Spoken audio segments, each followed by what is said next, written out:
Sandeep Maheshwari sir is in depression. ये शायद आपके लिए शॉकिंग हो सकता है, पर ये मेरे लिए शॉकिंग नहीं था। क्यों? वीडियो में आगे आपको पता चलेगा। कुछ लोग उन्हें संदीप सर बोलते हैं, मैं संदीप भैया बोलना पसंद करता हूँ, मुझे वो अच्छा लगता है। और मैं जब भी उनकी बात करता हूँ किसी के सामने, तो मैं संदीप भैया ही कह के बात करता हूँ। तो इस वीडियो में भी मैं संदीप भैया बोल रहा हूँ, तो समझ जाना कि मैं संदीप महेश्वरी सर जिन्हें आप बोलते हो, मैं उन्हीं की बात कर रहा हूँ। रिसेंटली संदीप भैया ने अपने चैनल पर कुछ ऐसा पोस्ट किया जिसकी वजह से कुछ लोग शॉक में आ गए, कुछ लोगों को बहुत बुरा लगा उनके लिए, कुछ लोग कंसर्निंग थे और कुछ लोगों ने मजाक भी उड़ाया। मैंने एक कमेंट भी पढ़ा, वो मैं बताता हूँ क्या कमेंट था। बहुत ही डिप्रेसिंग कमेंट था, मैं वो आपको बाद में बताता हूँ। अभी मैं ये बताता हूँ कि उन्होंने पोस्ट क्या किया। तो क्या पोस्ट किया है वो पहले पढ़ लेते हैं। Just wanted to share something with you. मैं आप सब के साथ कुछ शेयर करना चाहता हूँ। A lot of people think that I am some kind of super human who can never get demotivated और डिप्रेस्ड। बहुत सारे लोगों को ऐसा लगता है कि मैं किसी टाइप का सुपर ह्यूमन हूँ और मैं कभी भी किसी भी बात से ना डीमोटिवेट होता हूँ ना मैं डिप्रेस्ड होता हूँ। इट इज़ नॉट ट्रू, ये सच नहीं है। सिंस दैट एंड ऑफ 2020 के अंत से ड्यूरिंग कोविड, जब कोविड चल रहा था, I have been fighting with depression. मैं 2020 के एंड से डिप्रेशन से लड़ रहा हूँ, कोविड के बाद से ही। I am taking medication as per clinical diagnosis, मतलब जो भी उन्हें बीमारी निकली है, क्लिनिकल डिप्रेशन, जिस डिप्रेशन की वो बात कर रहे हैं वो उन्हें हुआ है, जिसकी मेडिकेशन उनकी 2020 की एंडिंग से दवाइयाँ चल रही हैं। You might be thinking that why I am sharing all this with you. अभी आपको लग रहा होगा कि आउट ऑफ नो सडन, मतलब मैं ये सब चीज़ें आप लोगों के साथ क्यों शेयर कर रहा हूँ। But genuinely I feel that you deserve to know the truth, no matter how bad और सैड इट इज़। हर साल 280 मिलियन लोग डिप्रेशन से सफ़र करते हैं। पूरी दुनिया में हर 5 में से 1 इंसान डिप्रेशन में होता है, और हिंदुस्तान में ये रेट थोड़ा सा ठीक है, हर 20 में से 1 इंसान डिप्रेशन में है, और ये भी 2015-16 की स्टडीज़ में है। तो कोई बड़ी बात नहीं है कि हमारे संदीप भैया को भी ये चीज़ हो सकती है। तो जैसे ये लिखा, बहुत सारे मिक्स्ड रिएक्शन आने लगे लोगों के। कुछ लोगों ने उन्हें सपोर्ट करते हुए कहा कि इट्स टोटली फाइन, जिस ओहदे पे वो हैं, जिस जगह पे वो हैं, उस जगह पे इस तरह की चीज़ें होना बहुत नॉर्मल है, और कई बार ऐसा फील होता है जिसको मेडिकेशन से, जिसको थेरेपी से सही किया जा सकता है। पर हम इस वीडियो में बात करते हैं कि ये क्या आपको भी हो सकता है या कैसे पता लगाएं, साइंस क्या है, वो उसका मैं एंड में बताऊंगा क्या साइंस हैं, आप कैसे पता लगा सकते हैं। दूसरा, मुझे इस बात का बहुत पहले से थोड़ा सा एहसास होने लगा था कि संदीप भैया का जो रिएक्शन है वो बहुत अलग आ रहा था। मतलब मैं उनको शायद 2014-15 से फॉलो कर रहा हूँ, जब उनकी अनस्टॉपेबल वीडियो आई थी, जब पहली वीडियो मैंने देखी थी। मतलब अब मैं फॉलो नहीं करता, उसके पीछे कुछ मेरे पर्सनल रीज़न है कि मैं सेम ही टाइप का, वो भी डिप्रेशन पे चीज़ों पे कंटेंट बनाते हैं, तो मुझे ऐसा लगता है कि अगर मैं उन्हें ज़्यादा देखूंगा तो मेरे कंटेंट में भी वो रिफ्लेक्ट करेगा, इसलिए मैं उनकी वीडियोस ज़्यादा नहीं देखता। कई बार उनके पॉडकास्ट में कोई अच्छे गेस्ट आते हैं तो वो देख लेता हूँ, but otherwise I don't watch his videos now. पहले मैं बहुत देखता था। अनस्टॉपेबल वीडियो मैंने उनकी पहली देखी, और मैं जिस तरीके के वो इंसान हैं उस तरीके के रिएक्शन पिछले 1-2 साल से नहीं आ रहे थे। सबसे पहले जब प्रखर वाली कंट्रोवर्सी हुई तो मुझे ऐसा लगा कि संदीप भैया इस टाइप के नहीं है जिस टाइप का रिएक्शन, क्योंकि कई वो पोस्ट कर रहे थे फिर डिलीट कर रहे थे, फिर पोस्ट कर रहे थे फिर डिलीट कर रहे थे, और कई चीज़ों में एंगर, एग्रेशन भी दिख रहा था। I know he is a human being and he have right to show his anger and everything, but मुझे ऐसा लग रहा था कि कहीं ना कहीं कुछ गड़बड़ है, क्योंकि संदीप भैया का इतना एग्रेसिव रिएक्शन नहीं आते हैं किसी भी चीज़ पर, और आज तक मैंने नहीं देखे थे, जो कि प्रखर के केस में देखे। अभी रिसेंटली कैरी मिनाटी की वीडियो आई और छोटी सी किसी बात पर वो बहुत ज़्यादा ऑफेंड हो गए, उन्होंने वो चीज़ लिखी भी ट्विटर पे, और जिसके बाद कैरी मिनाटी ने जो चीज़ों से वो ऑफेंड हुए थे उन चीज़ों को रिमूव भी कर दिया। बट पॉइंट वो नहीं है, पॉइंट ये है कि वो ऐसे इंसान नहीं हैं जो इतनी जल्दी ऑफेंड हो जाएं इन सब चीज़ों से। तो मुझे बड़ा ऐसा लगा कि यार ये इंसान ऐसा रिएक्शन क्यों दे रहा है या क्या दे रहा है। अब हो सकता है कि शायद हम इन दो चीज़ों को एक साथ मिक्स कर रहे हैं, उनकी डिप्रेशन वाली स्टेट को और उनके इन रिएक्शन वाले स्टेट को, शायद हो सकता है। चलो एक बार के लिए ये भी मान लेते हैं कि हम लोग शायद मिक्स कर रहे हैं इन सब दो चीज़ों को, ये अलग अलग चीज़ें हैं। पर मुझे ऐसा लगा, मेरा ये ओपिनियन है कि शायद उन्होंने इन दोनों चीज़ों, ये सब रिएक्शन इसीलिए हो रहे हैं क्योंकि उनकी शायद इस समय पर मेंटल हेल्थ थोड़ी सी इफ़ेक्टेड है, ठीक है, इस वजह से ये रिएक्शंस जा रहे हैं। वो अपना रिएक्शन, अपना टाइम किसी को नहीं देंगे। इतने हेल्दी वे में मुझे लगता है लेना चाहिए था, वो नहीं लिया, और अब मुझे शायद वो रिएक्शंस को मैं समझ पा रहा हूँ कि ऐसा क्यों हो रहा था। तो मुझे कहीं ना कहीं ये पता था कि कुछ ना कुछ गलत उनकी लाइफ में चल रहा है या कुछ हो रहा है, जो कि अभी ये दिखता है।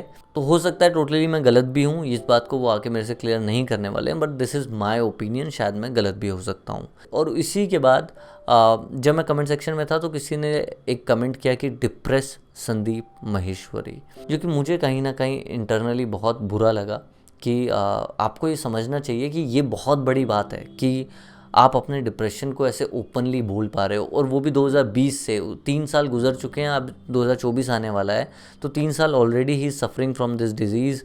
क्योंकि देखो, उनको जो डिप्रेशन है वो वैसा डिप्रेशन नहीं है कि गर्लफ्रेंड छोड़ गई, ये हो गया, लॉस हो गया, ऐसा हो गया, वैसा हो गया। वो डिप्रेशन उस टाइप का डिप्रेशन नहीं, वो क्लिनिकल डिप्रेशन है। मतलब आपके माइंड में, ईजी भाषा में बताऊं तो, केमिकल लोचा हो रहा है, जिसकी वजह से आपका माइंड फुली वर्क नहीं कर पा रहा, जिसकी वजह से सब कुछ होते हुए भी you start feeling depressed in your life, you have a hard time of focusing things. ये सारी चीज़ें आपके साथ हो रही हैं, तो उनको एक क्लिनिकल डिप्रेशन है। ये याद रखिएगा, कोई भी इंसान अगर आप वो डिप्रेस्ड है और वो आपको बता रहा है कि I am in a depression, या मेरे से चीज़ें ख़राब हो रही हैं, या मेरी ज़िंदगी में चीज़ें ख़राब हो रही हैं, तो आप कभी भी उसका मजाक ना उड़ाएं। इससे और ज़्यादा उसका जो डिप्रेशन है वो ट्रिगर हो सकता है, इससे ज़्यादा इफ़ेक्ट हो सकता है, उसकी मेंटल कंडीशन और ख़राब हो सकती है। तो किसी का भी, जो इंसान आपके साथ अपना दुख, दर्द, डिप्रेशन शेयर करे, कभी भी उसका मजाक ना बनाए। It will be very harmful to that person. दूसरी चीज़, ये चीज़ देखने वाली चीज़ है कि 3 साल से रेगुलरली उनकी वीडियोस आ रही हैं, पॉडकास्ट आ रहे हैं, सब कुछ आ रहे हैं, और आप देखेंगे कि कितने हंसी मजाक से, कितने open minded, open heartedly he is doing his work. इसका मतलब क्या है कि आप ये समझिए कि आपके आसपास जो भी लोग हंस रहे हैं, खेल रहे हैं, इसका मतलब ये नहीं कि वो मेंटली सही हैं। भले ही वो आपको ये दिखा रहे हैं कि उनकी ज़िंदगी सही चल रही है, पर हो सकता है आपकी जो अपने आपका जो बहुत करीबी हो, वो बहुत बड़े डिप्रेशन से गुजर रहा हो और आपको इस बात का पता ना हो। बहुत ज़रूरी है, जो भी आपके दोस्त हैं, आपके फैमिली मेम्बर हैं, उन सब से बैठकर बात कीजिए कि वो किसी डिप्रेशन में तो नहीं है, कोई ऐसी चीज़ तो नहीं है जो वो बता नहीं सकते या बताना नहीं चाह रहे, और वो जब बहुत ज़्यादा बढ़ जाए तो वो आपको पता चले, और जब तक बहुत ज़्यादा लेट हो जाएगा।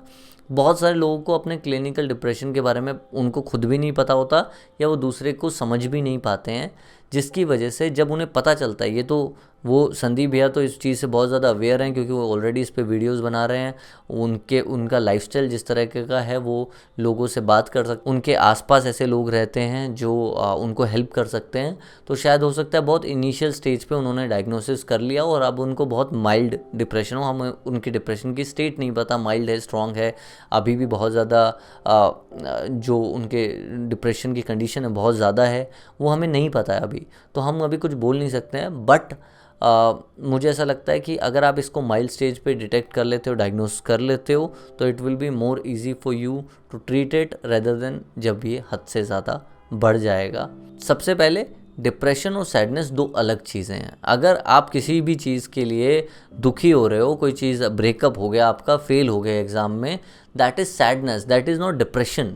डिप्रेशन और सैडनेस में यही फ़र्क है कि डिप्रेशन विदाउट रीज़न भी हो सकता है। आपके पास सब कुछ हो सकता है, फैमिली हो सकती है, पैसा हो सकता है, सब कुछ हो सकता है, पर स्टिल आप डिप्रेसिव फील करने लग जाओगे, आप होपलेस फील करने लग जाओगे। तो डिप्रेशन में आपको हर बार वजह की ज़रूरत नहीं हो सकती, वहाँ कुछ ट्रिगर पॉइंट ज़रूर हो सकते हैं, पर वजह की ज़रूरत नहीं है। You still feel depressed after it. पर सैडनेस में हमेशा आपके पास वजह हो गई कि किसी कोई छोड़ के चला गया, किसी ने आपको सुना दिया, बोल दिया, कोई बात हो गई, तो वहाँ पे आपको सैड फील होने लग जाएगा। जैसे ब्रेकअप हो जाता है लोगों का तो उन्हें लगता है कि वो डिप्रेशन है, वो डिप्रेशन नहीं है, वो सैडनेस है, वो कहीं ना कहीं आफ्टर इफेक्ट है जो भी आपके साथ इंसिडेंट हुए उसका। आप सैडनेस और डिप्रेशन में कंफ्यूज मत होइए। तो डिप्रेशन क्या है? बेसिकली एक मेंटल कंडीशन है जहाँ पे आपके माइंड में ऐसे केमिकल लोचे हो जाते हैं, ऐसे केमिकल्स बढ़ घट जाते हैं जो आपको कहीं ना कहीं सोचने समझने की शक्ति को थोड़ा कम कर देते हैं। आप उठ के काम पर नहीं जाना चाहते, आप कोई काम करना नहीं चाहते, आप लोगों से बात नहीं करना चाहते, आपको छोटी छोटी बातें बहुत ज़्यादा लगने लग जाती हैं, आप छोटी छोटी बातों पे बहुत ज़्यादा रिएक्ट करने लग जाते हो, आपको समझ में नहीं आता कि आपके जो रिएक्शंस है वो आपके कंट्रोल में क्यों नहीं है। तो ये सारी चीज़ें धीरे धीरे आपके साथ होने लग जाएंगी। ठीक है, तो ये कुछ साइंस बता रहा हूँ, इन साइंस अगर आप ये साइंस अगर आपके अंदर हैं तो थोड़ा सा बच के रहिए। फर्स्ट साइन जो है वो है आपको पूरे दिन लो मूड रहता है, आपको किसी भी चीज़ में मन ही नहीं लगता, आपका दिमाग ही नहीं लगता, आप बैठे बैठे बस चीज़ों को सोचते रहते हो और परेशान होते रहते हो। और ये 24 घंटे होता है, ऐसा नहीं है कि ये बस 1 घंटे हुआ 2 घंटे हुआ रात को सोने से पहले वो सुबह उठ के, नहीं, पूरे दिन चल रहा है, कांस्टेंट मूड रहेगा ऐसा। दूसरा, जिन चीज़ों में पहले इंटरेस्ट था या प्लेजर मिलता था वो चीज़ों में आपको इंटरेस्ट आना बंद हो गया है। जैसे आपको पहले शाहरुख की मूवी देखना बहुत ज़्यादा पसंद था, पर अब आप वही मूवी फिर से देखते हो या कोई भी मूवी देखते हो आपको उसमें मन नहीं लगता। शायद आपको कोई गेम खेलने में पहले बहुत अच्छा लगता था पर वही गेम में अब आपको इंटरेस्ट नहीं आ रहा। जिन चीज़ों में पहले बहुत इंटरेस्ट था वही चीज़ों में आज आप इंटरेस्ट लूज़ कर चुके हो। तीसरा, चेंज इन स्लीपिंग पैटर्न, आपके स्लीपिंग पैटर्न में चेंज आ गया है। अपने आप ही या तो रात को नहीं सो पा रहे हो या तो जल्दी सो जा रहे हो, सोने में ही मन लग रहा है, दिन भर सोच रहे हो कि सोता ही रहूं, या तो फिर पूरी रात नींद ही नहीं आ रही है, आधा घंटा सो रहे हो 1 घंटा सो रहे हो और उठ जा रहे हो और फिर भी पूरे दिन नींद नहीं आ रही है। तो पूरे स्लीपिंग पैटर्न्स में डिफरेंसेस आ गए हैं। फोर्थ, आपकी भूख बहुत ज़्यादा बढ़ने लग गई है या बहुत ज़्यादा घट गई है। एकदम से बहुत ज़्यादा खाने लग गए हो, सब कुछ खाने लग गए हो, या एकदम से बहुत कम खाने लग गए हो, खाने का मन ही नहीं कर रहा है। पांचवा, फटीक, मतलब थकान लगती है, कुछ किया भी नहीं है फिर भी पूरे दिन ऐसा लगता है कि शक्ति ही नहीं है कि उठ के कोई काम किया जाए, पूरे दिन आप थका हुआ महसूस करते हो। छठा, आपको यूजलेस सा फील होने लग गया है, फील होने लग गया है, किसी ने फील करवाया नहीं है, आपको यूजलेस फील होने लग गया है। ऐसा लगता है कि अब मैं इस दुनिया में किसी काम का हूँ ही नहीं। And seventh and last is आपको सुसाइडल थॉट आने लग गए हैं। ठीक है, आपको ऐसा लग गया है कि ये नहीं होने वाला और ये शायद चीज़ें अब ख़त्म हो गई हैं और चीज़ों को ख़त्म कर देना चाहिए। देखिए, पहले जो 6 या 7 चीज़ें हैं या ये देखिए, जितने भी मैंने साइन बताए हैं, हो सकता है कि अभी आपका ब्रेकअप हुआ हो या अभी आपको कोई इंसान छोड़ के गया हो, अभी आपका बिजनेस में लॉस हुआ हो, आपको कोई बेस्ट फ्रेंड ने धोखा दे दिया हो, तो हो सकता है कि ये सारे सिम्टम्स आपके अंदर आएँ।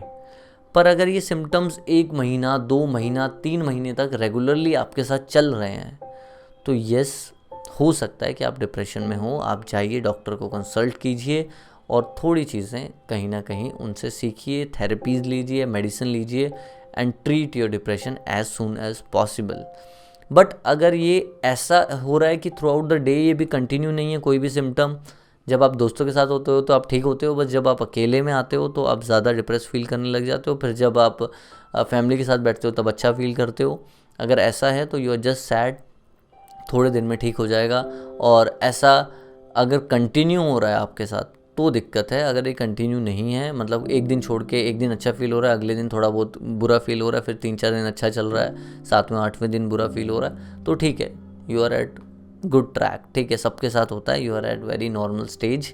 बट अगर ये चीज़ें कंटिन्यू हो रही हैं और पिछले 2-3 महीने से चल रही हैं तो दोस्त आप डिप्रेशन में हो। Please treat it as soon as possible. मैं यही बोलना चाहूँगा, really thumbs up to Sandeep Maheshwari sir, भैया, जो भी आप उन्हें बुलाते हो, कि इतने बड़े लेवल पर आके, इतने बड़े स्टेज पर आके अपने डिप्रेशन को ओपनली डिस्कस करना या बताना। मैं उनसे चाहूँगा कि वो अपनी जर्नी भी बताएं कि क्या हुआ, कैसे ही ट्रीटेड, एंड वो अपनी personal life, personal experiences share करें अपनी वीडियोज़ में आके, ताकि लोगों को और सीखने को मिले। बट हाँ, उन्होंने इतनी बड़े लेवल पर आके इस चीज़ को एक्सेप्ट किया और लोगों को अवेयर किया, दैट इज़ गुड। इससे लोग समझ पाएंगे कि कोई भी इंसान हो, चाहे वो डॉक्टर हो, मोटिवेशनल स्पीकर हो, कोई भी इंसान हो, उसको इन सब चीज़ों से इफ़ेक्ट होगा ही। They are also human beings, और आपको लोगों को ह्यूमन बींग्स की तरह ही ट्रीट करना चाहिए। मिलते हैं नेक्स्ट वीडियो में। अगर आप चाहते हैं कि कैसे आप इसे इनिशियल स्टेज पर कुछ ऐसी चीज़ें करें जिससे आप थोड़ा सा कम डिप्रेसिव फील करें, अपने डिप्रेशन को ठीक कर सकें। वैसे तो अगर आपको क्लिनिकल डिप्रेशन है तो वो ठीक डॉक्टर ही कर सकते हैं, बट हाँ, थोड़ा बहुत आप सैड फील कर रहे हैं, डिप्रेस फील कर रहे हैं, तो उस फीलिंग को कैसे ख़त्म करें उस पर मैं वीडियो बना सकता हूँ। इफ़ यू रियली वांट तो नेक्स्ट वीडियो उस पर होगी, तो कमेंट सेक्शन में ज़रूर बताइएगा। मिलते हैं नेक्स्ट वीडियो में, तब तक के लिए जय हिंद, जय भारत, लव यू ऑल।